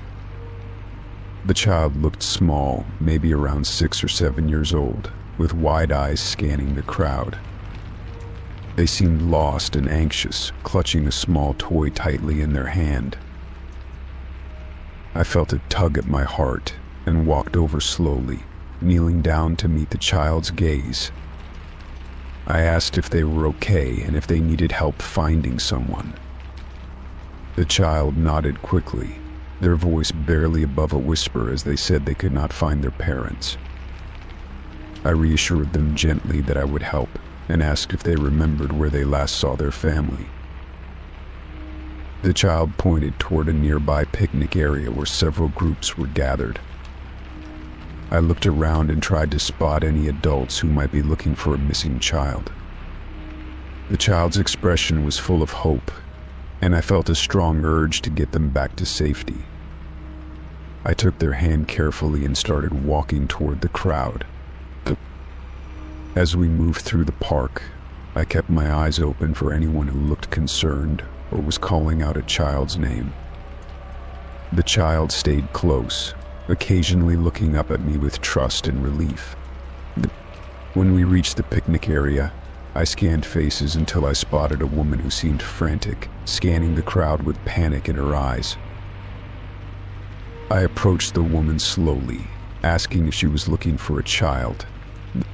Her face lit up with recognition when I described the child with the toy. She rushed over, hugging the child tightly and thanking me with tears in her eyes. The relief in that moment was overwhelming. I felt proud and grateful that I could help reunite them. But as I walked away, the scene did not sit well with me. Something about the child's nervousness and the woman's quick, almost rehearsed gratitude lingered in my mind. I decided to mention the encounter to a friend who works with local authorities. They listened carefully and warned me that similar situations have been used as bait tactics by traffickers in the area. I was shocked and horrified. I never imagined that something as innocent as helping a lost child could be part of a darker plan. The traffickers apparently used children to lure good Samaritans into traps or gather information about people willing to step in. It was a cruel and twisted way to exploit kindness. I kept thinking about the child and the woman, wondering if they were truly reunited or if it was part of the scheme. My friend advised me to stay vigilant and report any suspicious behavior immediately. They explained that traffickers often work in teams, and the apparent victims might not be victims at all but participants in a larger plan. In the days that followed, I found myself watching the park more carefully. I noticed a few more children wandering alone, some seeming lost, others not quite matching the urgency that a truly scared child would show. I wondered how many times this bait tactic had worked, and how many people might have unknowingly been pulled into danger. I also contacted local organizations that focus on preventing trafficking and offered to volunteer. I wanted to contribute to the effort to keep children safe and to educate others about the risks. It was a way for me to turn a disturbing experience into something positive.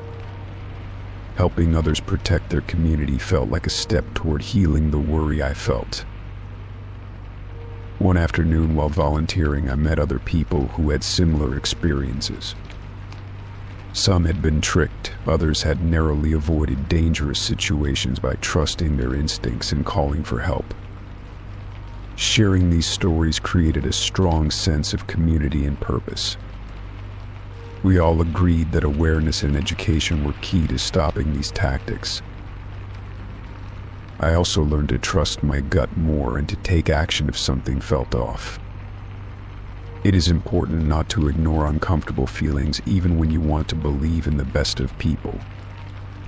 My experience reminded me that kindness is a powerful gift, but it must be paired with caution. Protecting ourselves and others is part of caring for the community. Eventually, I saw changes in the neighborhood. Local authorities increased patrols and set up information booths about trafficking risks. Signs were posted warning about bait tactics and encouraging people to report suspicious behavior. The community began to come together, united against the threat. It was a hopeful sign that even dark situations could inspire positive change. Looking back, I am grateful that I was able to help the child that day, but also glad I discovered the truth before something worse happened. It has made me more aware of the complexities of safety and the challenges in protecting vulnerable people. The experience strengthened my resolve to remain vigilant and compassionate, but never naive. Helping that lost child was a moment of kindness that I will always remember. It taught me that good intentions matter, but so does knowledge. Being informed about the dangers hidden beneath simple acts can save lives and prevent harm. I am proud to be part of a community that fights back against darkness with light and awareness. In the end, the story did not end in fear, but in empowerment. I learned to balance empathy with caution and to act wisely in uncertain situations. The knowledge I gained has helped me and others stay safe.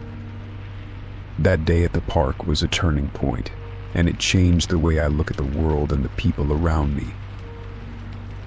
I continue to watch over my neighborhood with care and vigilance. I tell others about my experience so they can be prepared. It is a way to honor the child I helped and to protect all children from being used in such cruel ways. Every small action matters, and together we can create a safer world. Story 21. I took the late-night delivery job because I needed the extra income. The quiet hours suited me better than the busy daytime rush, and the city felt different when most people were asleep. The orders usually came from all over town, but there was one house that caught my attention. It kept ordering food almost every night, always around the same time. At first, I thought it was just a regular customer with late-night cravings, but the pattern was strange enough to make me curious. The house was on a quiet street, lined with tall trees that cast long shadows under the streetlights. Every time I arrived, I noticed the porch light was on, but no one ever answered the door immediately. Sometimes I would wait a few moments before someone finally came out. It was almost as if the people inside were watching and waiting for me. I tried to brush off the feeling, but the repetition of these deliveries made me uneasy. One night I decided to pay closer attention to the details. As I pulled